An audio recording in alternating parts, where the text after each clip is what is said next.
everybody, we are back with our CFA number 3, our exponential or exponents function review, and this is part 2 where I'm going to go through questions 6 through 10. If you want to see part 1, look at the previous video. Let's go ahead and jump into this. It says a city currently has a population of 80,000 and is decreasing at a rate, that's important, at a rate of 4% each year. What is the predicted population after 6 years? So this is where we have to write out our ART, our A-R-T. Our A is 80,000. Our R is 4%, and our T is 6 years. We got to fix that 4%, change it into a decimal, so 0.04. Now, we are decreasing, so we got to think, which equation are we going to use? Y equals A parentheses 1, and we're decreasing, so that means we have to subtract R to the power of T. And we have to know these equations. If we were adding or it was increasing, it'd be a plus, but we're not in this problem. We are subtracting. So we would have 8,000 for my A, 1 minus 0.04 to the power of 6. Now really, we just have to put this in the calculator right here. We don't have to make it any more difficult than that. 80,000, 1 minus 0.04 to the power of 6. And we get 62,620. Let's look over here. 62,620, 62,000, or 65,000. Looks like A is going to be our answer. Let's go to our next one. It says Emily invested $20,000 in a retirement account with a 4% annual interest. If it's a retirement account, that means, hey, we are growing. It says which equation represents the value after the account of the account V after X years. Again, we have to write our ART. She started at 20,000. Okay, it grows at 4%, and our T is just X years. We don't know what T is because it doesn't tell us. Again, just like we did before, we gotta fix that and turn it into a decimal. So move that decimal over 2 places. So then our equation, Y equals A parentheses 1 plus R to the power of T. So A is gonna be 20,000. 1 plus 0.04 to the power of T. And we can't solve it because we don't know what T is. We just have to find the right answer. The one thing we do need to remember to do, though, is add that. We need to put it together, and if you cannot do that, then you can put it in the calculator, but you're just adding a 1 on it, really. That's all you're doing. So this is going to be our answer. And it looks like that is answer B.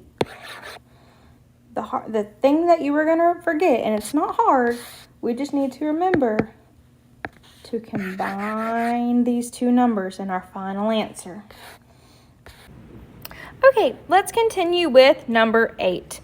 It says, Jessica bought a car that has depreciated at a rate of 9% each year since she purchased it. 3 years after buying the car, it was worth $15,625.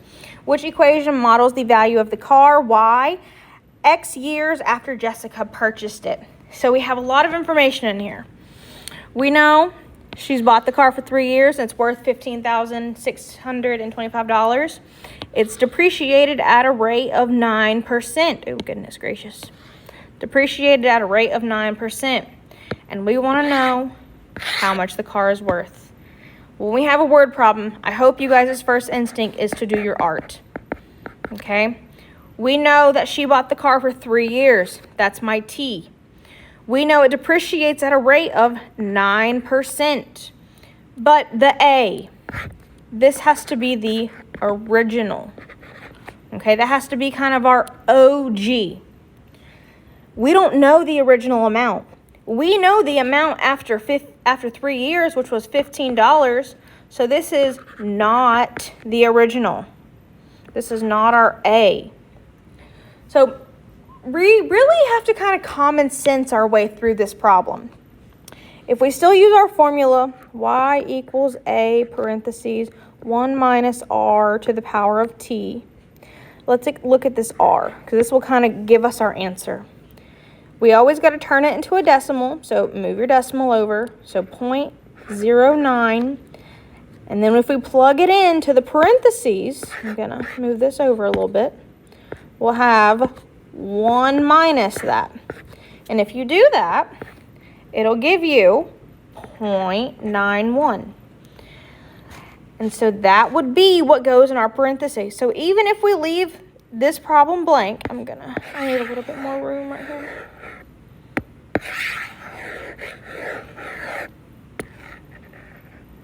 Even if we leave our a blank, we would still have y equals a in the parentheses 0.91 to the power of x. Well, we know that the 15,000 is not the a because it's not the original. It's not the beginning amount. She's already had the car for 3 years. So either these problems that have the 15,000, we can mark them out. Well, we know it's depreciating at a rate, which means this is exponential. So if we look at answer D, that's linear, not exponential. So process of elimination, our only answer we're left with is B. So we have to kind of common sense our way through this one. We don't know how to do the math for this one, but we have to common sense our way through it. Let's keep going to number 9. So let's read it. It says the value of Alex's laptop is modeled by the function L of x equals 2,400 times 0.88 to the power of x. The value of Taylor's laptop can be modeled by the function T of x equals 2,650 times 0.8x. What is the difference between the percentage points of the rate of depreciation of the 2 points? So if this is talking only about the difference between the rate of depreciation, that means we only need our R in both of these. So if we talk about Alex first, his rate is 0.88, but that's his constant factor.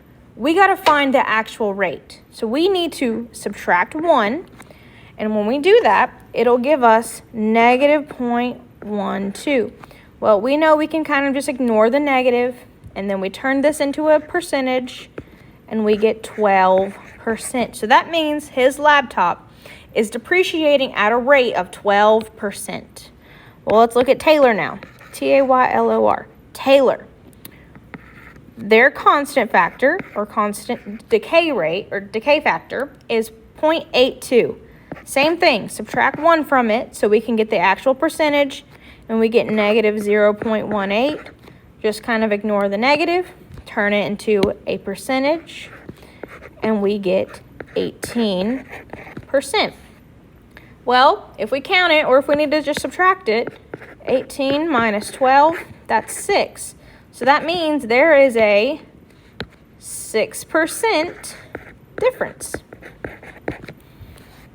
So that means A has to be our answer, because 18 minus 12 is 6. It's as simple as it gets. Last one, number 10. It says, a new antibiotic was developed to eliminate bacteria. During testing, scientists started with 24,000 bacteria, and after the first hour, only 8,000 bacteria remained. After the second hour, only 2,667 bacteria remained, round to the nearest whole number. Which exponential function best models the number of bacteria after X hours? So we already know that at 0 hours, there was 24,000 bacteria. At 1 hour, there was 8,000 bacteria. And at 2 hours, there was 2,667 bacteria. That means that this 24,000, that is my Y1. This 8,000 is my Y2. To find our constant factor from these 2 points, remember we have to divide them. Divide them out. 8,000 divided by 24,000. If you need the calculator, I'll pull it up in the calculator. Remember to pull up our fraction. We do alpha y equals inner 8,000, 24,000, and we get 0.333. Turn it into a fraction, and we get 1/3. So this right here, that's our R and our art. Our A, if we go back to the problem, how many bacteria did they start with? They started with 24,000 bacteria. So that's our A. So if we put it in here, we know we're decaying, so we'd have our A. Well, this is our R/B, I should say. That's not really our B. That's not really our R. That's our B, because they already subtracted it from 1.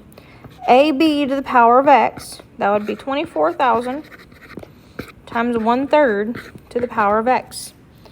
Not this 2,000, not that 200.